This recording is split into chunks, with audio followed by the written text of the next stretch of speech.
ಮಂಜು ಯಾರು ಕಾಣದಷ್ಟು, ಮಳೆ ಕಲ್ಪನೆಗೂ ಮೀರಿದಷ್ಟು, ಬೆಟ್ಟ ಗುಡ್ಡಗಳು ಕಣ್ಣು ಹಾಯಿಸಿದಷ್ಟು, ಸಸ್ಯ ಸಂಕುಲ ಲೆಕ್ಕವಿಲ್ಲದಷ್ಟು. ನಮ್ಮ ಪಶ್ಚಿಮ ಘಟ್ಟಗಳ ಸುಂದರ ಪ್ರಪಂಚ ಸಕಲೇಶಪುರದ ಲಾಸ್ಟ್ ಸ್ಟಾಪ್. ನಮ್ಮ ಹೆಮ್ಮೆ, ಪ್ರಕೃತಿಯ ಮಡಿಲಿನ ಸ್ವರ್ಗದ ರೂಪ, ಅದೇ ಕಾಗಿನಹರೆ.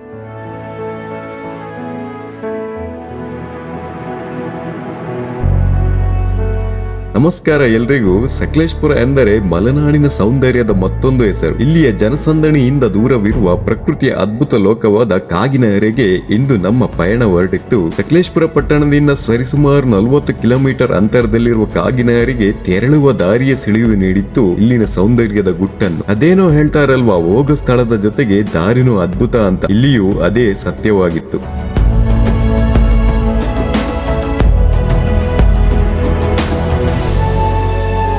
ದಾರಿಯುದ್ದಕ್ಕೂ ಪ್ರಕೃತಿಯ ಮಾಯಲೋಕ, ನದಿ ತೊರೆಗಳು, ಕಾಫಿ ಎಸ್ಟೇಟ್ಗಳ ನಡುವೆ ಅಲ್ಲಲ್ಲಿ ಮುತ್ತಿನಂತೆ ಕಾಣುತ್ತಿದ್ದ ಹಳ್ಳಿ ಮನೆಗಳು ಮನಸೂರಗೊಳ್ತಾ ಇದ್ವು. ಮಳೆಯ ಜೊತೆಗೆ ದಟ್ಟ ಮಂಜಿನ ದಾರಿಯನ್ನು ಸೀಳಿಕೊಂಡು ಸಾಗುತ್ತಿದ್ದರೆ ತಂಗಾಳಿಯಲ್ಲಿ ತೇಲುವಂತಿತ್ತು.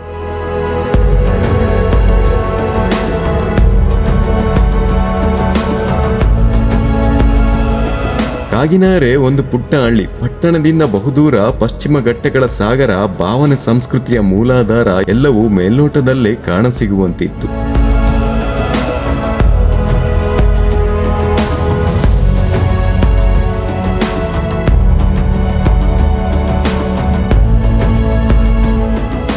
ಮಧ್ಯಾಹ್ನದ ಹೊತ್ತಾದರೂ ಮಂಜಿನ ಹೊದಿಕೆಯಲ್ಲಿ ಮಲಗಿರುವಂತೆ ಬೆಟ್ಟಗಳು, ಹಕ್ಕಿಯ ಚಿಲಿಪಿಲಿಯ ಜೊತೆಗೆ ಮಳೆಯಲ್ಲಿ ಮಿಂದೇಳುತ್ತಿರುವ ಕಾನನ, ಸೂರ್ಯನಿಗೆ ಇಲ್ಲಿ ಜಾಗವೇ ಇಲ್ಲವೇನೋ ಎಂಬಂತಿದ್ದ ಮೋಡಗಟ್ಟಿದ್ದ ಆಕಾಶ, ತಂಪಾದ ಗಾಳಿ, ಇವೆಲ್ಲವೂ ಈ ಹಸಿರ ಲೋಕವನ್ನು ಸ್ವರ್ಗವೇ ನಾಚಿಸುವಂತೆ ಕಣ್ಣಿಗೆ ಕಾಣಿಸುತ್ತಿತ್ತು. ಕಣ್ಣು ಹಾಯಿಸಿದಷ್ಟು ಬೆಟ್ಟಗುಡ್ಡಗಳ ಸಾಲು ಯಾವ ಕಡೆ ಕಣ್ತುಂಬಿಕೊಳ್ಳಲಿ ಎಂದು ಕಣ್ಣುಗಳೇ ಕಣ್ಬಿಟ್ಟು ನೋಡುವಂತಾಗಿತ್ತು ಇಲ್ಲಿನ ಪ್ರಕೃತಿಯ ವೈಭೋಗ. ಈ ಅದ್ಭುತ ಪ್ರಪಂಚಕ್ಕೆ ಹೃದಯವೆಂಬಂತಿದ್ದ ಕಾಗಿನಹರೆ ವ್ಯೂ ಪಾಯಿಂಟ್ ಭೂಮಿ ಮೇಲಿನ ಸ್ವರ್ಗವೇ ಎಂಬಂತಿತ್ತು.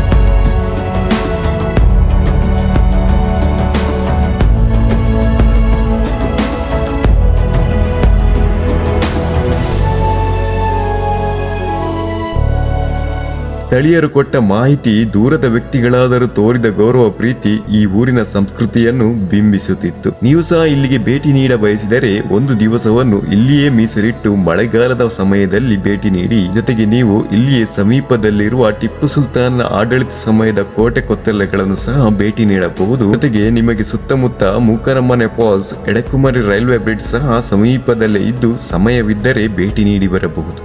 ಭೇಟಿ ನೀಡಿದಾಗ ಯಾರು ಸಹ ಪ್ರಕೃತಿಗೆ ಅಗೌರವ ತೋರಿಸಬೇಡಿ. ಪ್ಲಾಸ್ಟಿಕ್ ಪದಾರ್ಥಗಳಿಂದ ಮುಕ್ತವಾಗಿರಿಸಿ. ಈ ಪ್ರದೇಶವನ್ನು ಗೌರವಿಸಿ. ಇಲ್ಲಿನ ಮೂಲ ಜನಗಳ ಭಾವನೆಗಳನ್ನು, ಆಚಾರ ವಿಚಾರಗಳನ್ನು.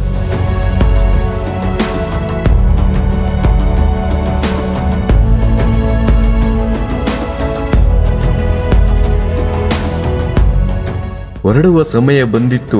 ಹೃದಯಕ್ಕೆ ಮನಸ್ಸಿರಲಿಲ್ಲ, ಆದರೆ ಸಮಯ ನಿಲ್ಲುತ್ತಿರಲಿಲ್ಲ. ವಿಡಿಯೋ ಇಷ್ಟವಾದ್ರೆ ಚಾನಲ್ ಅನ್ನು ಸಬ್ಸ್ಕ್ರೈಬ್ ಮಾಡೋದನ್ನ ಮರೆಯದಿರಿ. ಮತ್ತೆ ಸಿಗ್ತಾ ಇರೋಣ. ನಮಸ್ಕಾರ, ಈ ಸ್ವರ್ಗದ ಲೋಕದಿಂದ.